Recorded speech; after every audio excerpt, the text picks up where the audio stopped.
Hey guys, it's me, Hannah Payne here, and I'm back with another read-along video, and just finished reading Pugsley. I'm so happy that he found a forever home with Aunt Amanda and Uncle James, and best of all, Lizzie gets to see him every day at Bowser's backyard. Anyway, back to the book. And this is a scholastic book written by Caroline Keene, illustrated by Mackie Pomitwant. And it's Nancy Drew and the Clue Crew, Case of the Sneaky Snowman.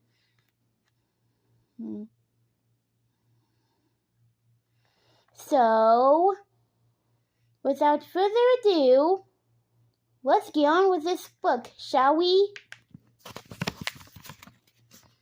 Chapter 1, Puzzle in the Park. And now for the finishing touch. 8-year-old Nancy Drew said. She held out her hand. Carrot, please, George. Nancy's best friend, George Fane, dug into the pocket of her bulky blue parka. She pulled out something green and fuzzy, and then she stuck it into the face of the snowman with a crunch. Bess Marvin was Nancy's other best friend. She stared at the fuzzy green thing with wide eyes. You were supposed to bring a carrot. It's for the snowman's nose. Bess said. That's broccoli, Nancy said. My mom needed carrots for her catering job, George explained. Broccoli was the only veggie we had left. Nancy smiled. It was Tuesday morning, and the best winter break ever. That's because it had snowed for 2 days straight. By the time Nancy, Bess, and George got to the park, it looked like a giant marshmallow sundae, perfect for building their first snowman of the year. Wait!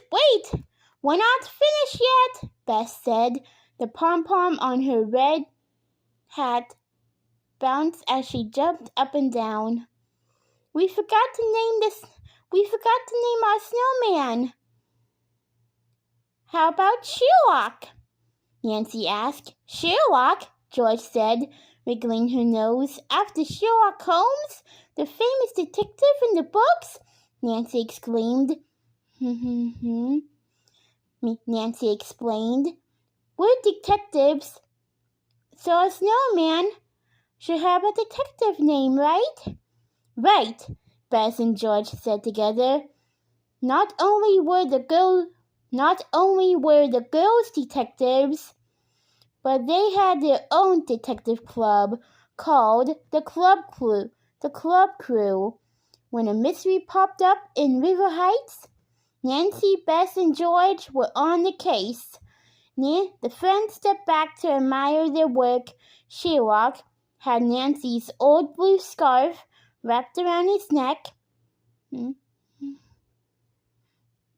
Over his head were earmuffs. Bess built them out of 2 white powder puffs, and a plastic headband. George stuck a pair of her dad's old rubber boots near the snowman's face. For his mouth and smile, Nancy used a little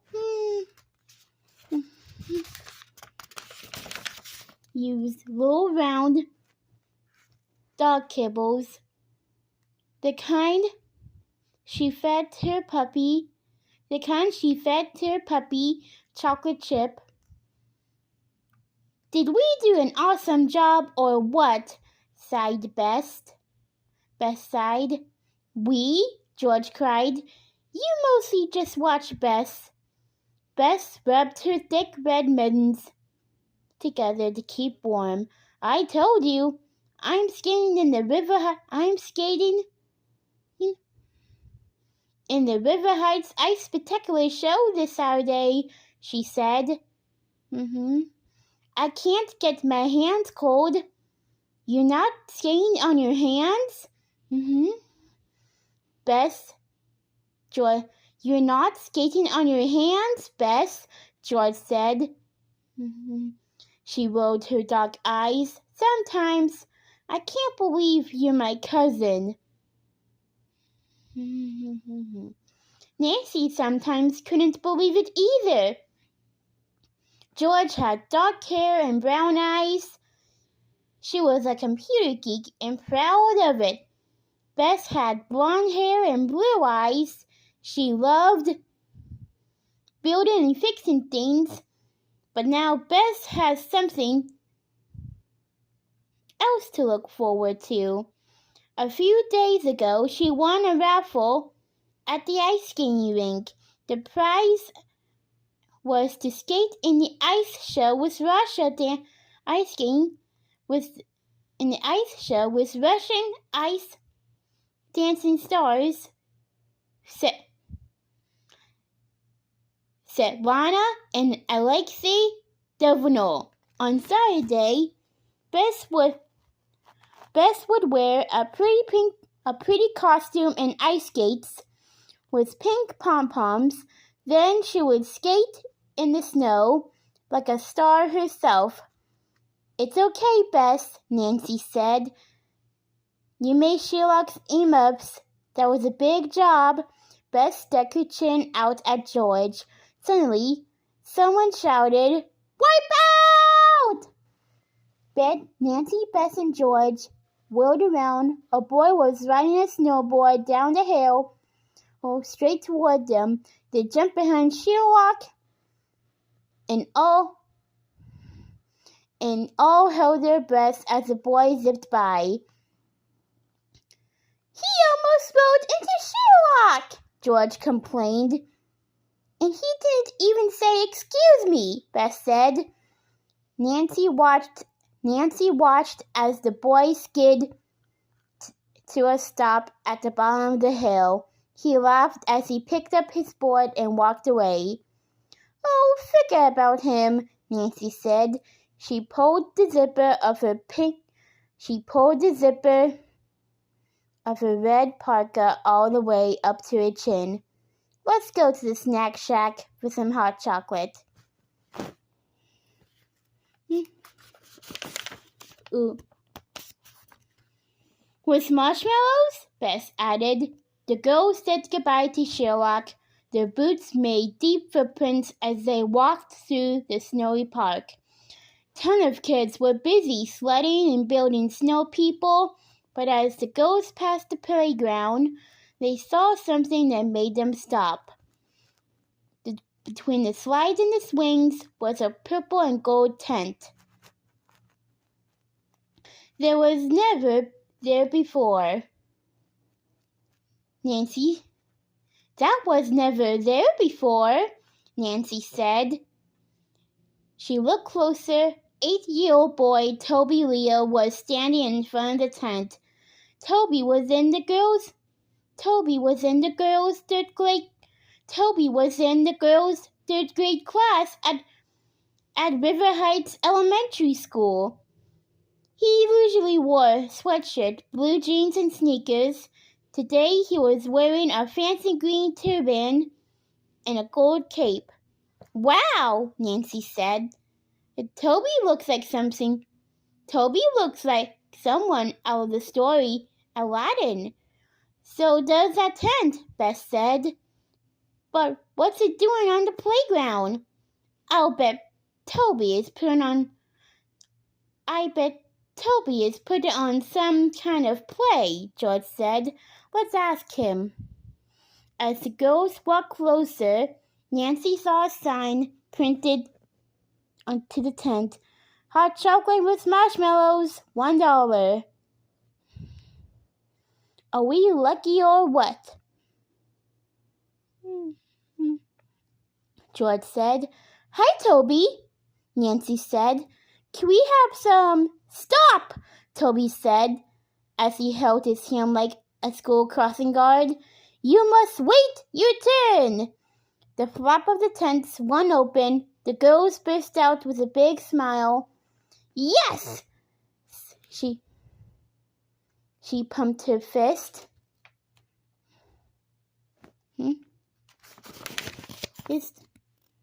I'm going to be an astronaut when I grow up. I'm going to the moon! I'm going to the moon! Nancy, Bess, and George traded puzzled looks. What was going on here? What was going on in there? Toby folded his arms across his chest. Madame Coco Chocolata will see you now, he announced in a deep voice. Madame Chocolata? George whispered. Who is Madame Chocolata? Bess whispered. Nancy stared at the tent. This way that was way too weird. I don't have a clue, she said. She took a step toward the tent, but there is only one way to find out.